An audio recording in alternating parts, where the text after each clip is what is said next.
ଶ୍ରୀମଦ୍ ଭଗବତ୍ ଗୀତା ପଞ୍ଚଦଶ ଅଧ୍ୟାୟ।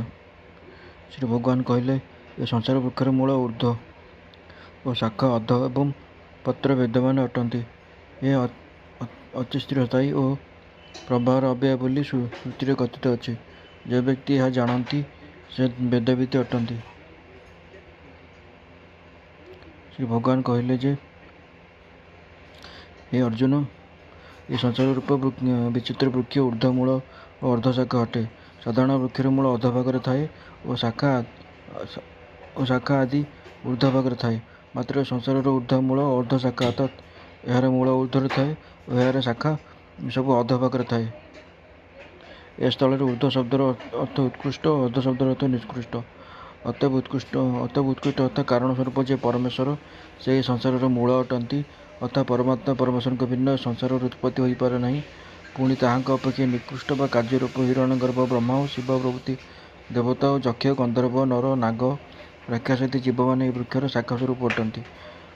ନାନା ପ୍ରକାର କର୍ମ ପ୍ରବର୍ତ୍ତକ ଛନ୍ଦ ଅର୍ଥାତ୍ ବେଦର କର୍ମକାଣ୍ଡ ଏସବୁ ବୃକ୍ଷର ପତ୍ର ସ୍ୱରୂପ। ଏ ବୃକ୍ଷର ନାମ ଅସତ୍ ଅର୍ଥାତ୍ ଅଚିରସ୍ଥାୟୀ।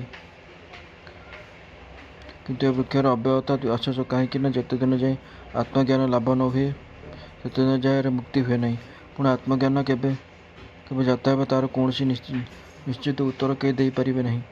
ଅତଏବ ଜୀବ ପକ୍ଷରେ ସଂସାର ଅବ୍ୟୟ ଅର୍ଥାତ୍ ଅଶେଷ ଅଟେ ଅଥବା ପ୍ରଳୟ କାଳରେ ଅର୍ଥାତ୍ ବ୍ରହ୍ମରାତ୍ରିରେ ସଂସାର କାରଣରେ ଲୀନ ହୋଇଯାଏ ସତ, ମାତ୍ର ତାହାର ବିନାଶ ହୁଏ ନାହିଁ। ଯେହେତୁ ବ୍ରହ୍ମ ଦିବସ ପ୍ରାରମ୍ଭରେ ସଂସାର ପୂର୍ବକୃତ ଶୁଭାଶୁଭ କର୍ମଜନିତ ସଂସ୍କାରର ବଶବର୍ତ୍ତୀ ହୋଇ ପୁନଃ ପ୍ରକାଶିତ ହୁଏ ଅର୍ଥାତ୍ ପ୍ରାରବ୍ଧ ସମୟରେ ସଂସାରର କାର୍ଯ୍ୟପ୍ରଣାଳୀ ସ୍ଥଗିତ ଥାଏ, କିନ୍ତୁ ସଂସାରର ପ୍ରବାହରେ ବିନଷ୍ଟ ହୁଏ ନାହିଁ। ସୁତରାଂ ସଂସାର ରୂପ ବୃକ୍ଷ ଅବ୍ୟୟ ଅଟେ।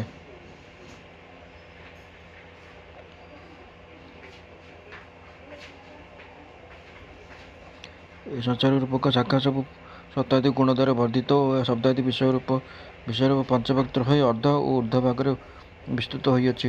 ମର୍ତ୍ତ୍ୟ ଲୋକରେ କର୍ମ ପ୍ରବର୍ତ୍ତକ ବାସନା ହେତୁ ଏହାର ଚେର ରୂପରେ ଅର୍ଦ୍ଧ ଓ ଊର୍ଦ୍ଧ୍ୱ ଭାଗରେ ବିସ୍ତୃତ ହୋଇଅଛି।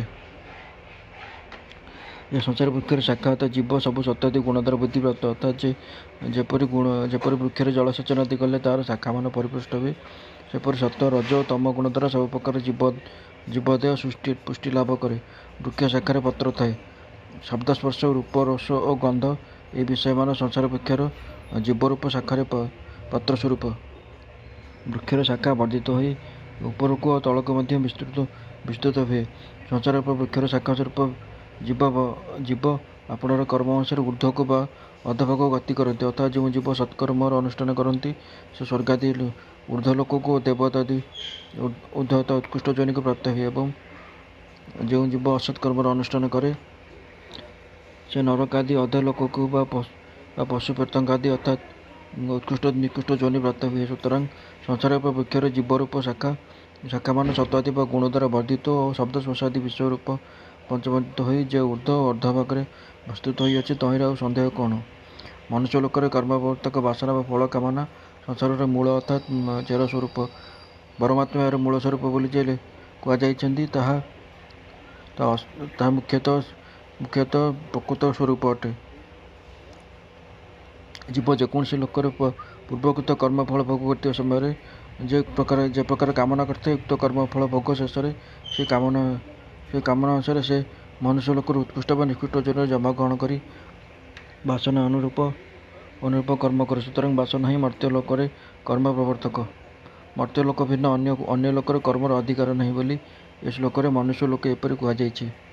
ମର୍ତ୍ତ୍ୟ ଲୋକର କର୍ମ ପ୍ରବର୍ତ୍ତକ ବାସନା ସଂସାର ବୃକ୍ଷରେ ଚେର ସ୍ୱରୂପ ହୋଇ ଅର୍ଦ୍ଧ ଓ ଊର୍ଦ୍ଧ୍ୱରେ ବିସ୍ତୃତ ହୋଇଛି। ଅର୍ଥାତ୍ ଏ ସଂସାରରେ ଅନେକ ଜୀବର ସତ୍ୱାଦି ଊର୍ଦ୍ଧ୍ୱଲୋକ ବା ଦେବତାଦି ଉତ୍କୃଷ୍ଟ ଯୋନି ଲାଭରେ ବାସନା ଅଛି ଓ ସେହିପରି ଅନେକ ଜୀବର ନିକୃଷ୍ଟ ବା ମନ୍ଦ ବିଷୟରେ ବାସନା ଅଛି।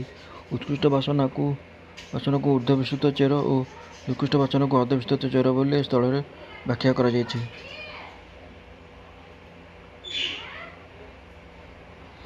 ତଦନନ୍ତର ଯାହାଙ୍କଠାରୁ ଏହି ସନାତନ ସଂସାର ପ୍ରବୃତ୍ତି ବିସ୍ତୃତ ହୋଇଛି, ତାହାଙ୍କଠାରେ ମୁଁ ଶରଣ ପଶୁଅଛି। ଏପରି କହି ଏକାନ୍ତ ଭକ୍ତିରେ ସେହି ବ୍ରହ୍ମସ୍ୱରୂପକୁ ଅନୁସରଣ କରିବ। ଯାହା ପ୍ରାପ୍ତ ହେଲେ ଆଉ ସଂସାରକୁ ଫେରିବାକୁ ହୁଏ ନାହିଁ। ଅହଙ୍କାର ଓ ମୋହଶୂନ୍ୟ, ଆସକ୍ତି ଦୋଷରହିତ, ଆତ୍ମଜ୍ଞାନରତ, କାମନାବିହୀନ, ସୁଖ ଦୁଃଖ ଓ ଦ୍ୱନ୍ଦ୍ୱରୁ ବିମୁକ୍ତ ବିବେକ ନେଇ ସେ ଅବିନାଶୀ ପରମ ପଦ ଲାଭ କରନ୍ତି। ଯେଉଁମାନେ ଅହଙ୍କାର ତ୍ୟାଗ କରିପାରନ୍ତି ଓ ଯାହାଙ୍କର ମୋହ ବା ଭ୍ରମ ଅର୍ଥାତ୍ ଅନାତ୍ମ ପଦାର୍ଥର ଆତ୍ମଜ୍ଞାନ ବିଦୂରିତ ହୋଇଯାଏ, ଯେ ଧନ ପୁତ୍ରାଦିର ଆସକ୍ତ ରୂପକ ଦୋଷ ତ୍ୟାଗ କରନ୍ତି ବା ଶୂନ୍ୟ ରୁହନ୍ତି, ଯେ ସର୍ବଦା ଆଧ୍ୟାତ୍ମ ବିଷୟକ ଚର୍ଚ୍ଚାରେ ରତ ଓ ଯେ ସର୍ବପ୍ରକାର କାମନା ପରିହାର କରିପାରନ୍ତି ଓ ସୁଖ ଦୁଃଖର ହେତୁ ସ୍ୱରୂପ ଶୀତ ଉଷ୍ମ ମାନ ଅପମାନ ପୁରସ୍କାର ତିରସ୍କାରାଦି ଦ୍ୱନ୍ଦ୍ୱ ଓ ଯୁଗ୍ମ ଭାବକୁ ବିଶେଷ ରୂପେ ମୁକ୍ତ ଅଟନ୍ତି, ସେ ବିବେକୀ ବ୍ୟକ୍ତି ଭଗବାନଙ୍କର ଅବ୍ୟୟ ପରମ ପଦ ଅର୍ଥ ମୋକ୍ଷ ଲାଭ କରନ୍ତି। ଯାହାକୁ ସୂର୍ଯ୍ୟ ଓ ଚନ୍ଦ୍ର ଅଗ୍ନି ପ୍ରକାଶିତ କରିପାରନ୍ତି ନାହିଁ ଓ ଯାହା ପ୍ରାପ୍ତ ହେଲେ ଯୋଗୀମାନେ ସଂସାରକୁ ଫେରନ୍ତି ନାହିଁ, ତାହା ଆମର ପରମ ଧାମ ଅଟେ।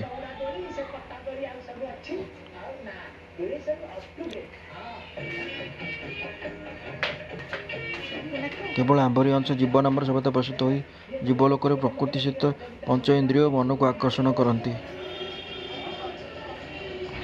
ବେଦସ୍ୱାମୀ ଜୀବାତ୍ମା ଯେତେବେଳେ ଯେଉଁ ଶରୀରରୁ ବାହାରି ଅନ୍ୟ ଶରୀର ପ୍ରାପ୍ତ ହୁଅନ୍ତି, ସେତେବେଳେ ବାୟୁ ପୁଷ୍ପାଦିରୁ ଗନ୍ଧ ଗ୍ରହଣ କଲାପରି ସେ ଇନ୍ଦ୍ରିୟଗଣ ଓ ମନ ଏମାନଙ୍କୁ ସାଙ୍ଗରେ ନେଇ ଚାଲିଯାଆନ୍ତି।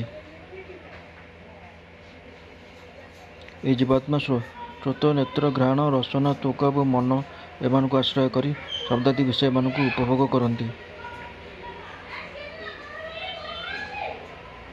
ମୂଢ଼ମାନେ ଦେହାନ୍ତଗାମୀ ବା ଦେହସ୍ଥିତ ଅଥବା ବିଷୟ ଭୋଗର ପ୍ରବର୍ତ୍ତ କିମ୍ବା